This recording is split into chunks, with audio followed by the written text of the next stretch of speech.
ಇಂಥವರನ್ನು ನೀವು ಮತ್ತೆ ನೆಚ್ಕೊಂಡ್ರೆ, ಮಾನ್ಯ ಯಡಿಯೂರಪ್ಪನವರೇ ಬೇರೆ, ನಾನು ಅವ್ರ ಜೊತೆ ಕೆಲಸ ಮಾಡಿದ್ದೀನಿ, ಅವ್ರ ವ್ಯಕ್ತಿತ್ವನೇ ಬೇರೆ, ಇವ್ರಿಗೂ ಅವ್ರಿಗೆ ಹೋಲಿಕೆ ಮಾಡೋಕ್ಕೆ ಸಾಧ್ಯನೇ ಇಲ್ಲ.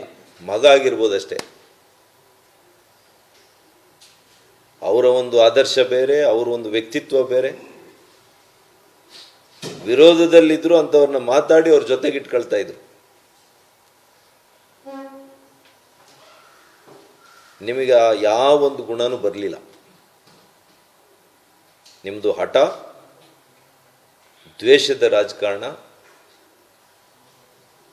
ನಿಮ್ಮ ತಂದೆಯವ್ರ ಜೊತೆಗೂ ನಾವು ಇದೇ ರೀತಿ ಕೆಲಸ ಮಾಡಿದ್ವಿ. ಕೇವಲ ನಾವು ಬಸವರಾಜ ಬೊಮ್ಮಾಯಿ ಅವ್ರ ಜೊತೆ ಚೆನ್ನಾಗಿ ಕೆಲಸ ಮಾಡಿದ್ದೀವಿ ಅನ್ನೋ ಒಂದೇ ಒಂದು ಕಾರಣಕ್ಕೆ ನಮ್ಮ ಮೇಲೆ ದ್ವೇಷ.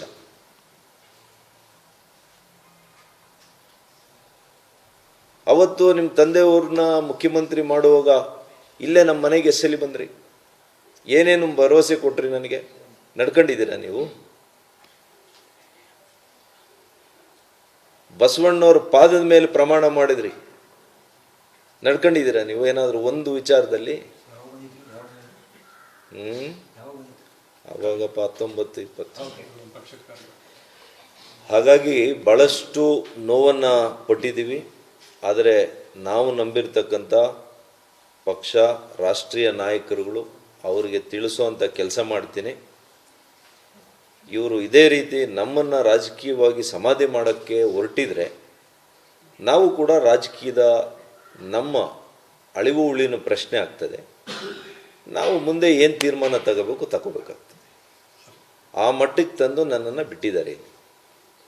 ಇದು ಹೇಳಬಾರ್ದು ನಾನು. ಇದೇ ನಮ್ಮ ಮನೆಯಲ್ಲಿ ಈಗಿನ ಮುಖ್ಯಮಂತ್ರಿಗಳು, ಅಂದು ಮಾಜಿ ಮುಖ್ಯಮಂತ್ರಿಗಳು ಸಿದ್ದರಾಮಣ್ಣವರು ನನಗೆ ಅತ್ಯಂತ ಆಪ್ತರು.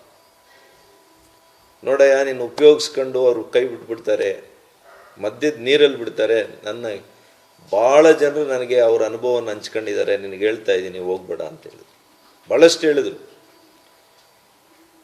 ನಾವು ನಂಬಿ ಇವರನ್ನು ಹೋಗಿದ್ದಕ್ಕೆ ಇವತ್ತು ಈ ರೀತಿಯ ಪರಿಸ್ಥಿತಿ ನನಗೆ ತಂದಿದ್ದಾರೆ.